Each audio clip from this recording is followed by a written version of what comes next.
Hello student. पिछली video में हमने प्रॉफिट एंड लॉस अकाउंट बनाना सीखा था। आज trading and profit and loss with balance sheet बनाना सीखेंगे। चलिए शुरू करते हैं। आपके सामने ये क्वेश्चन है, श्री अनिल कुमार के अग्रलिखित तलपट से 31 मार्च 2006 को समाप्त होने वाले वर्ष के लिए व्यापार एवं लाभ हानि खाता तथा आर्थिक चिट्ठा तैयार कीजिए। हमने व्यापार एवं लाभ हानि खाते के साथ आर्थिक चिट्ठा भी बनाना है, बैलेंस शीट भी बनानी है। सबसे पहले है इसमें पूंजी 40,000 रुपये, भवन 13,000 रुपये, रहतिया 14,360 रुपये, फर्नीचर 1,500, बीमा प्रीमियम 3,000, विक्रय 80,560 रुपये, विक्रय वापसी 1,590 रुपये, क्रय 67,350, क्रय वापसी 2,520, कार्यालय व्यय 4,100, अशुद्ध ऋण 1,310 रुपये, बाह्य ढुलाई 1,590 रुपये, आंतरिक ढुलाई 1,450 रुपये, वेतन 4,950 रुपये, देनदार 11,000, लेनदार 4,730 रुपये और रोकड़ 2,610 रुपये। ये जो आपके सामने दिया गया है, ये जो फॉर्मेट है, ये तलपट है, ट्रायल बैलेंस जिसको हम कहते हैं, तलपट बना के दिया है। तलपट के अंदर जो भी मद लिखी रहती है उसको हम केवल एक ही जगह में लिखते हैं, लेकिन तलपट के बाहर जो भी मद हमारे सामने होगी, जो भी इंफॉर्मेशन होगी, उसको हम दो जगह लिखेंगे। तो नीचे लिखा है 31 मार्च 2006 को स्कंद 10,700 रुपये का था, मतलब ये क्लोजिंग स्टॉक है, ये दो जगह आएगा। चलो स्टूडेंट शुरू करते हैं। सबसे पहले हम इसका फॉर्मेट बना लेते हैं। एक फॉर्मेट बनेगा हमारा व्यापारिक एवं लाभ हानि खाता और दूसरा फॉर्मेट बनेगा हमारा आर्थिक चिट्ठे का। तो हम लाइनें खींच देते हैं। इस प्रकार मैंने व्यापारिक एवं लाभ हानि खाते की लाइनें खींच दी हैं। इसके नीचे हम यहाँ पे आर्थिक चिट्ठे की लाइनें खींच देंगे। ये हमने आर्थिक चिट्ठे के लिए फॉर्मेट बना दिया है। अब हमने इस फॉर्मेट में सबसे ऊपर trading and profit and loss account लिखना होगा।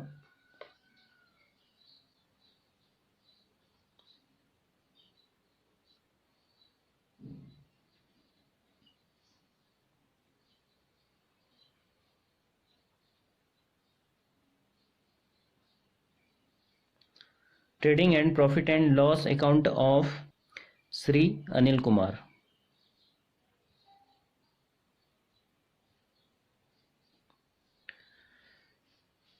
नीचे लिखेंगे फॉर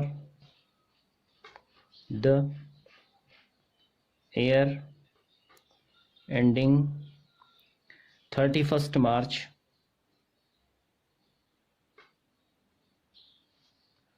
2006। इस डेट को हमारा वित्तीय वर्ष समाप्त हो रहा है, तो वो डेट हमने लिख दी है। ठीक इसी प्रकार नीचे ये बैलेंस शीट, हमारी आर्थिक चिट्ठा बना है, उसके ऊपर भी हम बैलेंस शीट लिख देंगे। बैलेंस शीट, इसमें भी फॉर द ईयर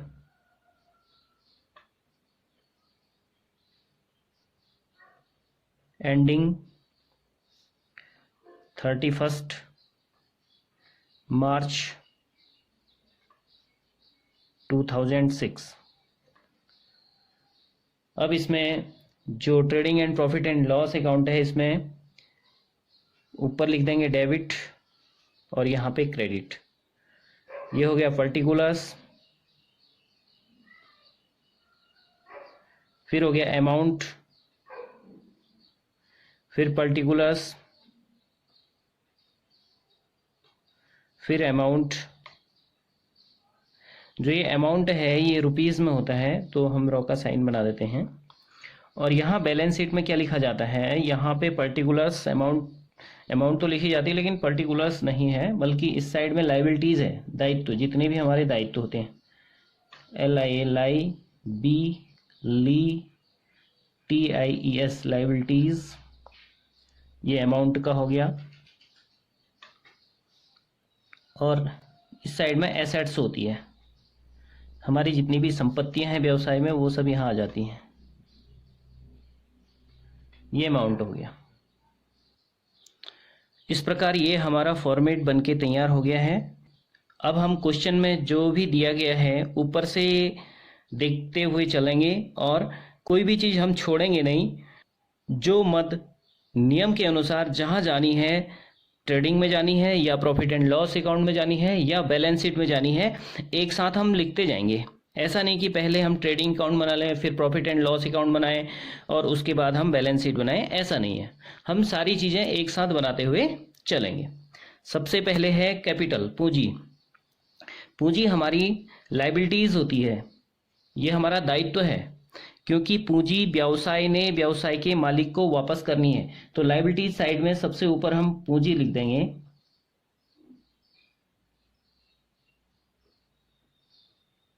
कैपिटल, पूंजी को अंग्रेजी में कैपिटल कहते हैं, तो हमने कैपिटल लिख दी 40,000। पूंजी को हमेशा हम अंदर लिखेंगे, क्यों? क्योंकि जो हमारा प्रॉफिट एंड लॉस अकाउंट से नेट प्रॉफिट आएगा या नेट लॉस आएगा, नेट प्रॉफिट आएगा तो वो हमारी पूंजी में जुड़ जाएगा, क्योंकि हमारी पूंजी बढ़ जाएगी, और लॉस अगर आ गया तो हमारी पूंजी कम हो जाएगी, तो यहाँ में माइनस हो जाएगा।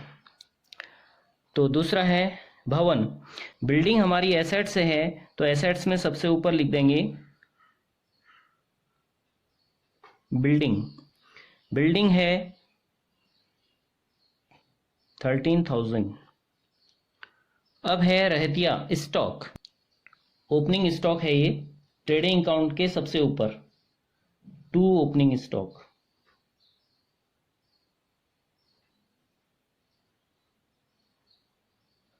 ओपनिंग स्टॉक की अमाउंट है 14,360।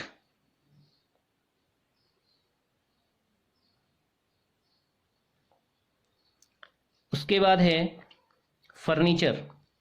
फर्नीचर हमारी एसेट्स है, संपत्ति है, तो संपत्ति साइड में आ जाएगा फर्नीचर।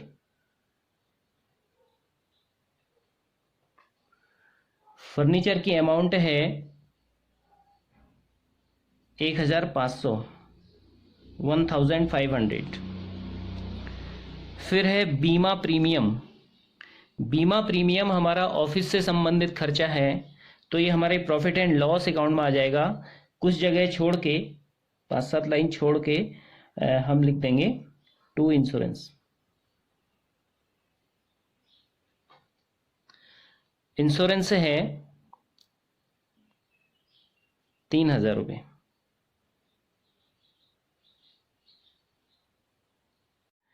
इसके बाद सेल्स दिया गया है।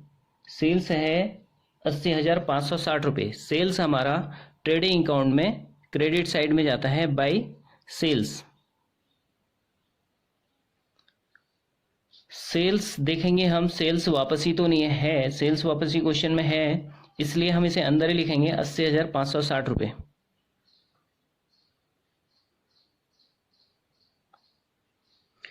उसमें से उसी के नीचे सेल्स रिटर्न दिया है माइनस सेल्स रिटर्न।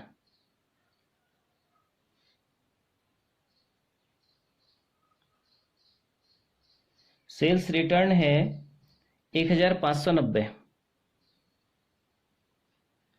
तो ये 80,560 में से 1,590 माइनस होता है, तो ये आ गया 78,970, 78,970।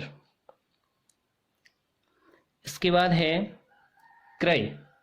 क्रय हमारा ट्रेडिंग अकाउंट में ओपनिंग स्टॉक के नीचे आता है टू परचेज।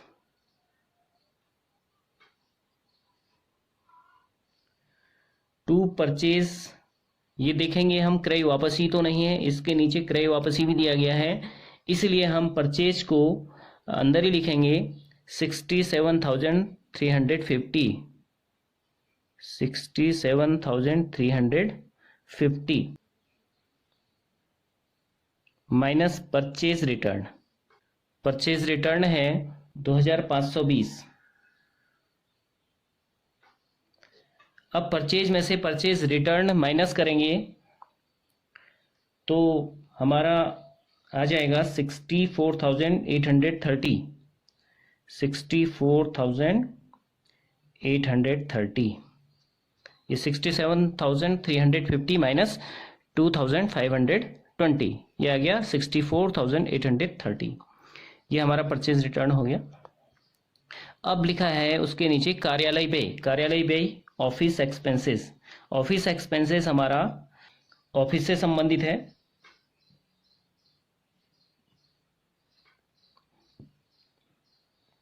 ऑफिस एक्सपेंसेस की अमाउंट है 4,100। फिर आ रहा है, उसके बाद है अशोध्य ऋण। अशोध्य ऋण को अंग्रेजी में बैड डेट्स कहते हैं। बैड डेट्स, बैड डेट्स है, अशोध्य ऋण है 1,310 रुपये। उसके बाद है बाह्य ढुलाई। बाह्य ढुलाई का मतलब है जो माल हमने बेचा तो बेचते समय हमने उसकी ढुलाई दी है टू। बाह्य ढुलाई को हम बोलेंगे कैरेज आउटवर्ड्स। ये है 1,590।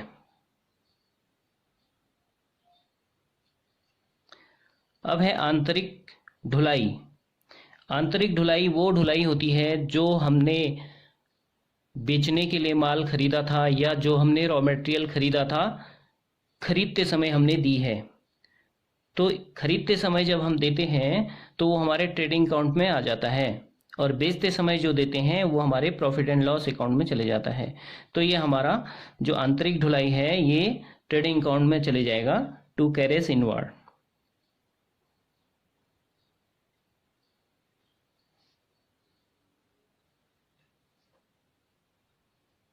कैरेज इनवर्ड्स, कैरेज इनवर्ड्स की अमाउंट है 1,450 रुपये।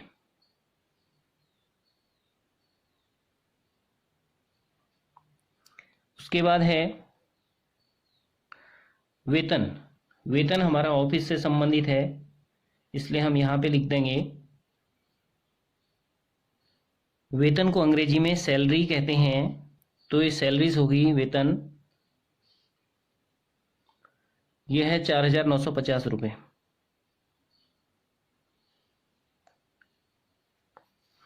उसके बाद क्वेश्चन में देनदार दिए गए हैं। देनदार हमारी एसेट्स होते हैं।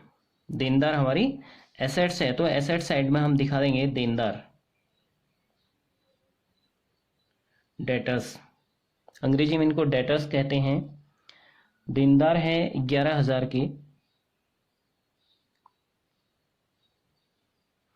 उसके बाद क्वेश्चन में लेनदार है।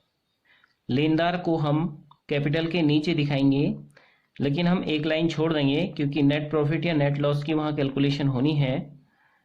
तो उसके बाद हम क्रेडिटर्स दिखा देते हैं। क्रेडिटर्स का मतलब है लेनदार। लेनदार का मतलब है हमने किसी से माल खरीदा है, अब वो हमसे पैसे लेंगे या हमने उनके पैसे देने हैं, इसलिए वो लायबिलिटी है, हमारा दायित्व है। लेनदार है 4,730 रुपये।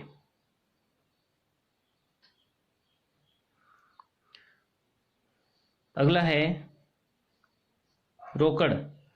रोकड़ हमारी एसेट्स होती है, इसको हम एसेट साइड में दिखा देते हैं, सबसे नीचे। सबसे नीचे इसलिए दिखा रहे हैं क्योंकि ये सुपर लिक्विड होती है। सुपर लिक्विड का मतलब इसको हम सबसे पहले खर्च कर सकते हैं। जैसे बिल्डिंग है, ये हमारी स्थायी है, इसको हम खर्च नहीं करते हैं। फर्नीचर है, इसको भी हम खर्च नहीं कर रहे हैं क्योंकि ये बेचने वाला फर्नीचर नहीं है, ये हमारा गुड्स नहीं है, बल्कि ये एसेट्स है। इसके माध्यम से, इस फर्नीचर के माध्यम से हम अपना बिजनेस आगे बढ़ा रहे हैं। मतलब जैसे आपने देखा होगा दुकान में काउंटर लगा रहता है, कुर्सियां लगी रहती हैं, उनको व्यवसायी बेचता नहीं है बल्कि उसके माध्यम से अपने बिजनेस को चलाता है।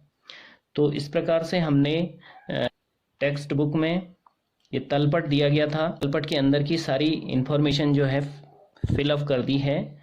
फिर तलपट के नीचे लिखा है 31 मार्च 2006 को स्कंद 10,700 रुपये का था, जो ये तलपट के बाहर जितनी भी इंफॉर्मेशन होती हैं, तलपट के बाहर जितनी भी इंफॉर्मेशन होती हैं उनको हमेशा दो जगह लिखा जाता है। तो जो स्टॉक है, एक तो हम लिख देंगे ट्रेडिंग अकाउंट में बाय क्लोजिंग स्टॉक,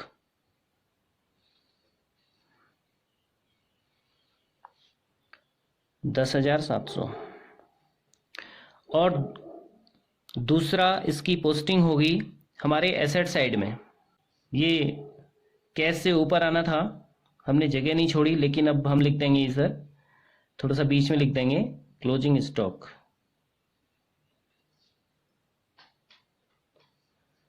ये है 10,700।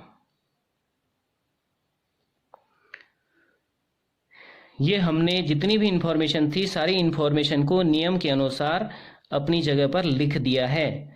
अब हमारा है इसमें बैलेंस निकालना। सबसे पहले हम ट्रेडिंग अकाउंट में ग्रॉस प्रॉफिट या ग्रॉस लॉस निकालेंगे, फिर उस ग्रॉस प्रॉफिट या ग्रॉस लॉस को हम नीचे प्रॉफिट एंड लॉस अकाउंट में लाएंगे, नेट प्रॉफिट या नेट लॉस निकलेगा। उसके बाद जो भी निकलेगा उसको हम कैपिटल में से घटाएंगे या जोड़ेंगे। तो इस प्रकार चलो शुरू करते हैं, ट्रेडिंग अकाउंट का बैलेंस निकालते हैं।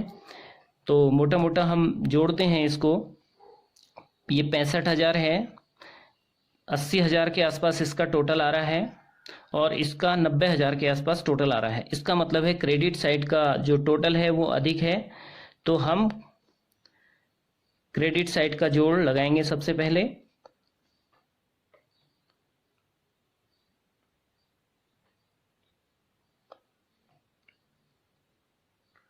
यह आ गया 89,670।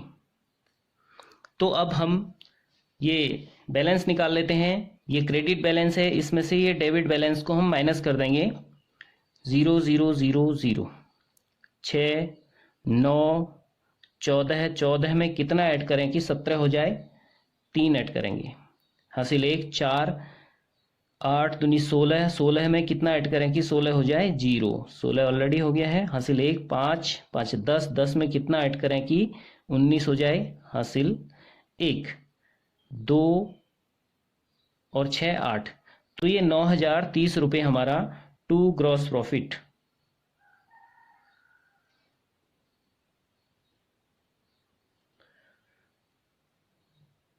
Carried down, to gross profit carried down लिखेंगे। कैरेट डाउन का मतलब है आगे ले गए। कहाँ ले गए? प्रॉफिट एंड लॉस अकाउंट में। तो यहाँ पे हम लिखेंगे by gross profit brought down. Brought down का मतलब है नीचे लाए, ब्रॉट डाउन मीन्स नीचे लाए। तो 9,030। अब हमने नेट प्रॉफिट या नेट लॉस निकालना है। अब हम देखेंगे कि डेबिट साइड का टोटल अधिक है या क्रेडिट साइड का टोटल अधिक है। तो मोटे तौर पर हम इसको जोड़ते हैं। 7 8 9 10 11 12 13,000 करीब इसका डेबिट साइड का टोटल आ रहा है और क्रेडिट साइड का कम है। तो यहाँ पर इस स्थिति में जब डेबिट साइड का टोटल अधिक होता है और क्रेडिट साइड का कम होता है, तो इसका मतलब है हमें व्यवसाय में लॉस हो चुका है, नेट लॉस। तो देखें कितना नेट लॉस हुआ है। अब हम क्या करेंगे, डेबिट साइड का टोटल पहले कर लेंगे क्योंकि अधिक डेबिट साइड का टोटल आ रहा है। 10 5 15 का 5 हासिल 1 10 18 19 का 9 हासिल 1 5 6 7 दूनी 14। तो ये आ गया 14,950 रुपये। तो इस बैलेंस को हम क्रेडिट साइड में भी लिख देंगे 14,950 रुपये। अब देखते हैं कितना हमारा by net loss transfer to capital account.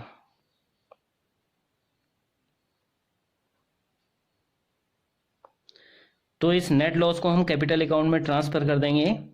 0 2 9 और ये आ गया 9 5 है 14, 9,520 रुपये हमारा ये नेट लॉस आ गया।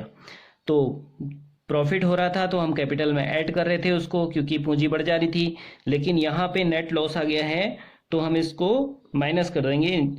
जो हमारा व्यवसायी है उसकी पूंजी कम हो जाएगी, माइनस नेट लॉस। 5,920 रुपये। इसको माइनस करके हम सीधे बाहर ले आएंगे, ये आ गया 34,080 रुपये।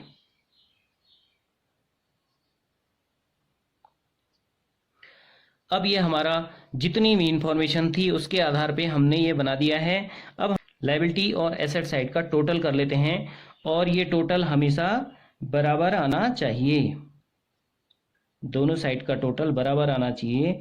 तो इसका मतलब है हमारा जो बैलेंस शीट है सही है, अन्यथा बैलेंस शीट गलत हो जाएगी।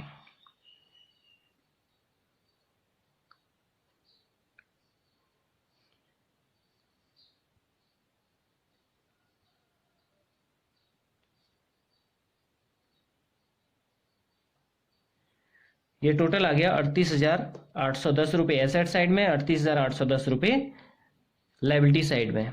इस प्रकार से हमारा ये क्वेश्चन पूरा हो जाता है। अब इसमें आप देख रहे होंगे जो भी हमने debit side trading and profit and loss account में डेबिट साइड में लिखा है उसमें 2 लगाया है, तो इसमें 2 लिखा जाता है, और क्रेडिट साइड में बाय लिखा जाता है। यहाँ पे बैलेंस शीट में ऐसा नहीं है, बैलेंस शीट में सीधे सीधे लिख देते हैं। इस प्रकार से हमारा ये क्वेश्चन कंप्लीट हो गया है। Thank you.